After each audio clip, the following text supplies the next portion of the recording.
고린도전서 11장 1절에서 16절까지 같이 한 목소리로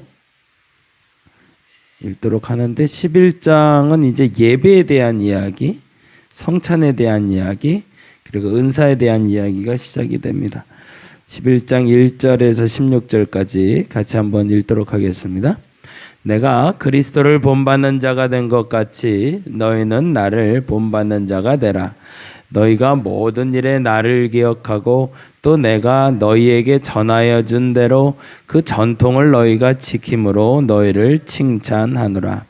그러나 나는 너희가 알기를 원하노니 각 남자의 머리는 그리스도요 여자의 머리는 남자요 그리스도의 머리는 하나님이시니라. 무릇 남자로서 머리에 무엇을 쓰고 기도나 예언을 하는 자는 그 머리를 욕되게 하는 것이요, 무릇 여자로서 머리에 쓴 것을 벗고 기도나 예언을 하는 자는 그 머리를 욕되게 하는 것이니 이는 머리를 민 것과 다름이 없음이라. 만일 여자가 머리를 가리지 않거든 깎을 것이요, 만일 깎거나 미는 것이 여자에게 부끄러움이 되거든 가릴지니라. 남자는 하나님의 형상과 영광이니 그 머리를 마땅히 가리지 않거니와 여자는 남자의 영광이니라.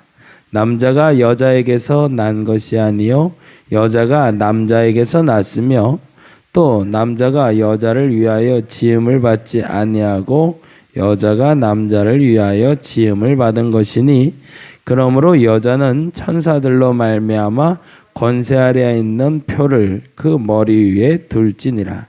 그러나 주 안에는 남자 없이 여자만 있지 않고 여자 없이 있지 아니하니라. 이는 여자가 남자에게서 난 것 같이 남자도 여자로 말미암아 났음이라. 그리고 모든 것은 하나님에게서 났느니라. 너희는 스스로 판단하라. 여자가 머리를 가리지 않고 하나님께 기도하는 것이 마땅하냐? 만일 남자에게 긴 머리가 있으면 자기에게 부끄러움이 되는 것을 본성이 너희에게 가르치지 아니하느냐? 만일 여자가 긴 머리가 있으면 자기에게 영광이 되나니 긴 머리는 가리는 것을 대신하여 주셨기 때문이니라. 논쟁하려는 생각을 가진 자가 있을지라도 우리에게나 하나님의 모든 교회에는 이런 관례가 없느니라. 아멘, 아멘. 남자, 여자의 문제를 이야기하기보다 기준에 대한 이야기를 하고 있습니다. 이제 11장부터 계속 얘기하고 있는데, 사실은 고린도 교회에는 시작된 지 얼마가 안 됐기 때문에 그 기준을 바로 세우는 것이 굉장히 중요했고, 근데 그 기준에 대해서 사도 바울은 아주 당당하게 다음과 같이 이야기를 합니다. 11장 1절 볼까요? 내가 그리스도를 본받는 자가 된 것 같이 너희는 나를 본받는 자가 되라. 이렇게 말할 수 있는 그리스도인이 과연 몇이나 있을까요? 어떤 목사님을 본받아야 진짜인가요? 어느 장로님을 본받아야 진짜일까? 오늘 이 시간에 저희들의 마음속에 그 기준이 좀 분명해졌으면 좋겠습니다. 거룩하다, 아까 기도할 때 말한 것처럼 우리가 그리스도를 만남으로 말미암아 거룩해지는 겁니다.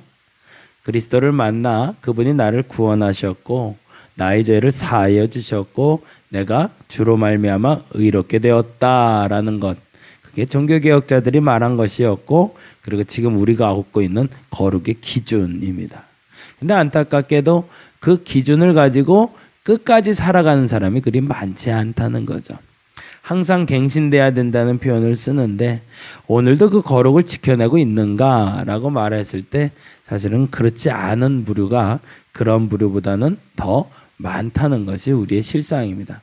그러다 보니 대다수의 사람들의 기준을 잡고 그들을 본받아 간다는 게 쉽지가 않아요.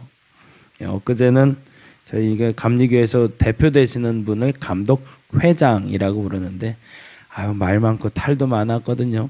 그러다 이제 좀 안정이 조금 돼가고 있어요. 뭔가 사람에게 고난을 준다는 게 그토록 사람을 힘들게 만드는 것 같아요. 그게 뭐라고 그거 그렇게 잡고 싶을까? 근데 그 자리에 올라가면 그렇게 뭐 이렇게 하고 싶은 게 많을까?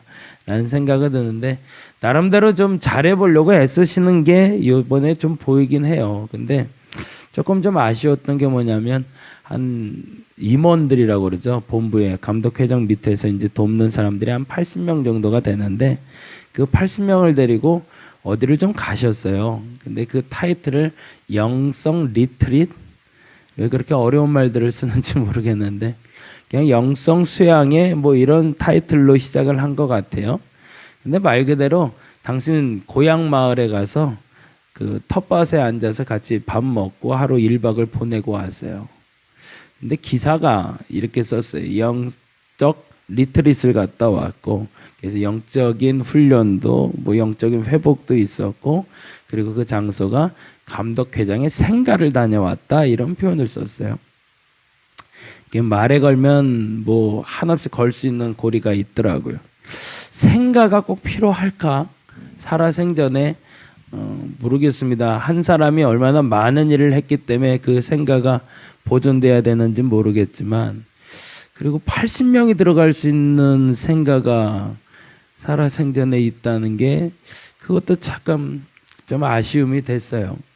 그 마지막에 그래서 그런저런 또 변명을 하느라고 변명을 한 게 그냥 고향 마을에 내려가서 같이 밥 먹었고, 그리고 그날 식사 제공은 본부 직원들 중에 임원들이 돈을 냈고, 그 감독 회장님이 사비를 털어서 자기 복숭아 밭에 있는 복숭아 100박스를 줬다 그러더라고요. 복숭아 100박스가 나오려면 복숭아 밭이 얼마 정도 돼야 될까? 여러 가지 자꾸 상상을 하게 만들어요. 목회자에 대한 기준이 아까 말한 대로 거룩하다. 성도의 기준이 거룩하다라고 할 때 그 범위를 넘어선 기준으로 살아가고 있을 때 우리는 경계해야 되는데, 안타깝게도 그 경계선이 자꾸 무너지는 것 같습니다. 저와 여러분이 얼마큼 부해지면 건강한 신앙생활을 할 수 있을까요? 얼마나 가난해야 거룩한 신앙생활을 할 수 있을까? 여러분은 어떠세요? 그 기준이 좀 명확해지길 바랍니다. 어떻게 하다 보니까 요 한 2, 3주를 계속 이 얘기를 하게 되는데 아마 제게가 하는 일침이기도 하지만 여러분에게 꼭 드리고 싶은 얘기라 그렇습니다. 규모 있게 살아야 됩니다. 자기의 규모를 아는 것이 굉장히 중요합니다. 그 규모를 넘어서게 되면 항상 문제가 발생합니다. 똑같은 기준으로 사람이 살아갈 수가 없기 때문에 그렇습니다. 계란 얘기가 어제도 또 됐는데, 아까도 잠깐 얘기 들었는데 다 아시는 얘기겠지만 잠깐 말씀드리면, 지금 7군데에서 발견이 됐다고 그러네요. 살충제. 남양주에서 된 게 08마리라는 계란에 이제 글씨가 써 있는 거고, 남양주 거래요. 그리고 광주에서 발견된 게 08우리라는 상호명을 쓰고 있고요. 철원에서 발견된 게 09지현이라는 타이틀을 쓰고 있고, 양주가 08 신선농장, 그리고 천안께 11하고 시온이네요. 이건 아마 기독교 계통에 계신 분 같아요. 11하고 시온, 그리고 나주에서 발견된 게 13정화, 그리고 영어로 되어 있는 게 있는데, 하여튼 7군데가 지금 철원, 양주, 남양주, 광주, 천안, 전북, 전남 골고루 아주 발견되고 있습니다. 근데 왜 그랬을까라는 거죠. 왜? 과한 생산을 위해서죠. 계란을 날 수 있는 닭의 한계가 있는데 그 한계를 넘어서기 위해서 약을 쓰는 거죠. 그러고 나서 더 많이 생산해야 더 많이 팔 수 있으니까. 그 기준이 무엇이냐는 겁니다.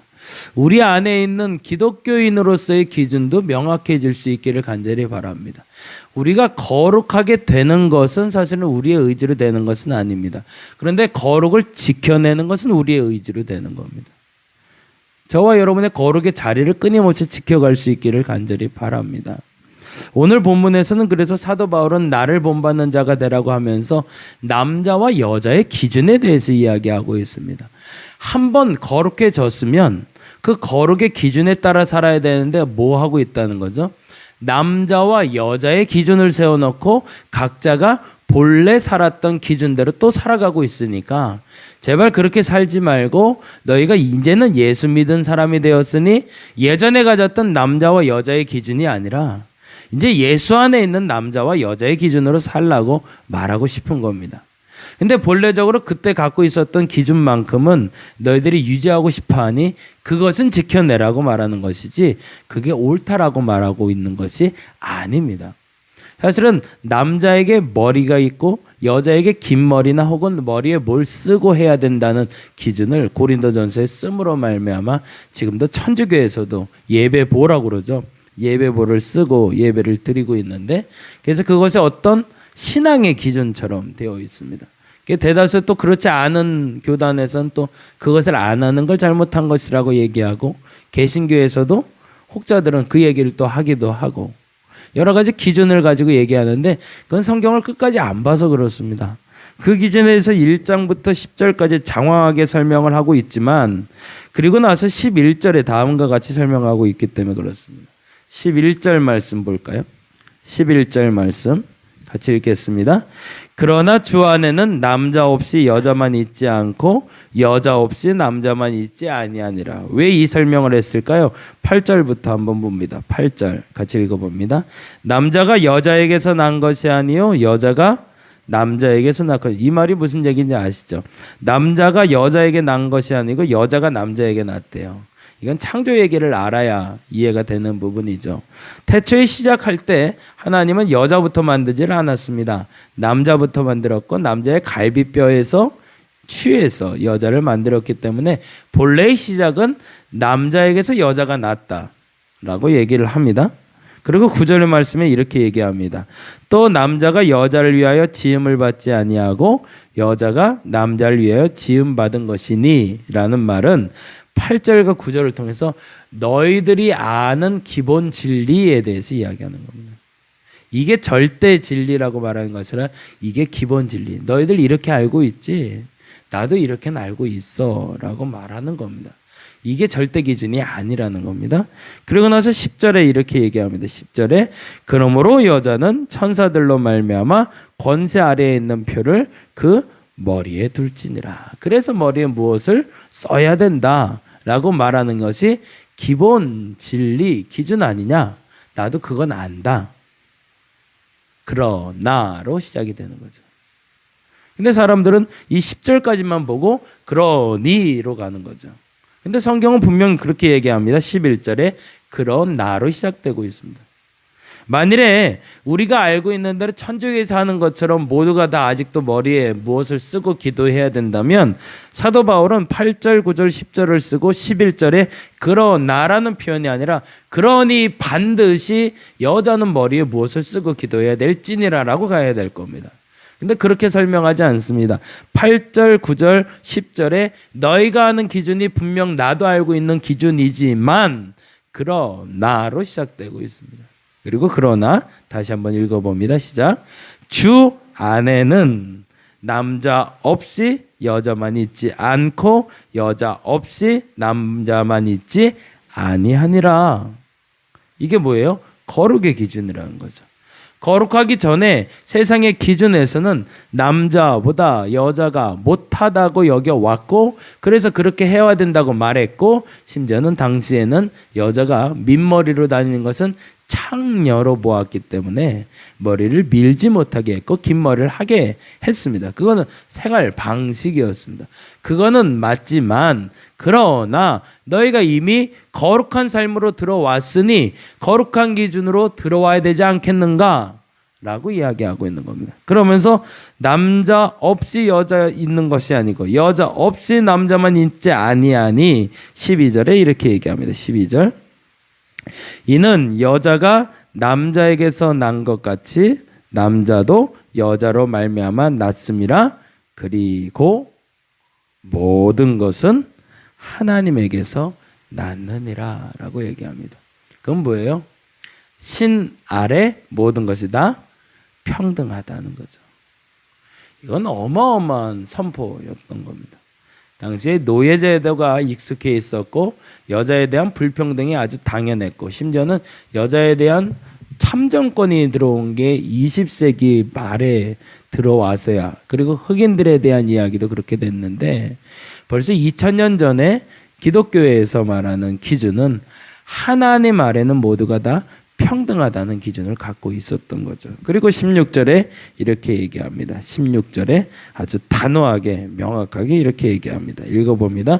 논쟁하려는 생각을 가진 자가 있을지라도 우리에게나 하나님의 모든 교회에는 이런 관례가 없다라고 규정해 버립니다. 사실은 머리에 무엇을 쓰고 기도하는 관례는 없다라는 거죠. 근데 성경을 짜집기를 할 때 그 부분을 짜집기를 해서 읽으니까 머리에 뭘 반드시 쓰고 기도해야 된다라고 얘기하는 거죠. 혹여 여러분이 신앙생활 하다가 누군가를 그렇게 정죄한 적이 없는지 생각해 보시기 바랍니다. 기준은 하나님이 정하시는 겁니다. 그리고 그 기준에 따라 우리가 살아가는 겁니다. 근데 안타깝지만 내가 정한 기준 때문에 그 누군가를 시험 들게 할 수 있음을 우리는 알아야 됩니다. 그러니까 대다수의 시험 드는 사람들은 약한 사람들이고 시험을 주는 사람들은 강한 사람들이더라고요.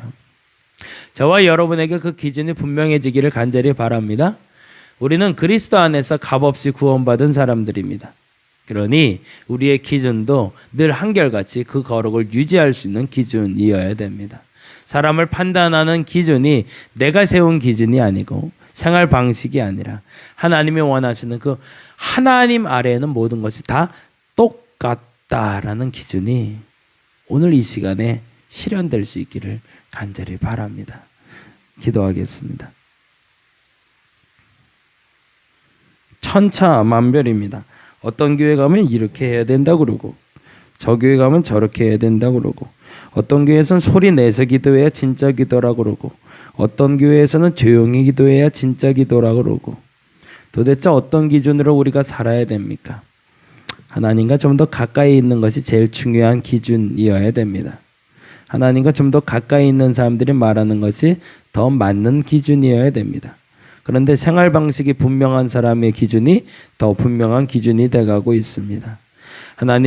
하나님 아래 모든 것이 평등합니다. 그 기준이 변치 않게 하여 주옵소서. 해 아래 새 것이 없고 하나님 아래 모든 것이 똑같습니다. 부한 사람도 가난한 사람도 잘생긴 사람도 못생긴 사람도 병든 사람도 건강한 사람도 모두가 공평합니다. 그 기준이 흩어지지 않는 우리가 되게 하여 주옵소서. 혹여 그 기준을 깨고 누군가를 정죄했던 일이 있다면 주 앞에 회개합니다. 용서하여 주옵시고 신 앞에 모든 것이 평등함을 믿음으로 선포하고 그렇게 살아가는, 그렇게 거룩을 지켜내는 우리가 되게 하여 주옵소서.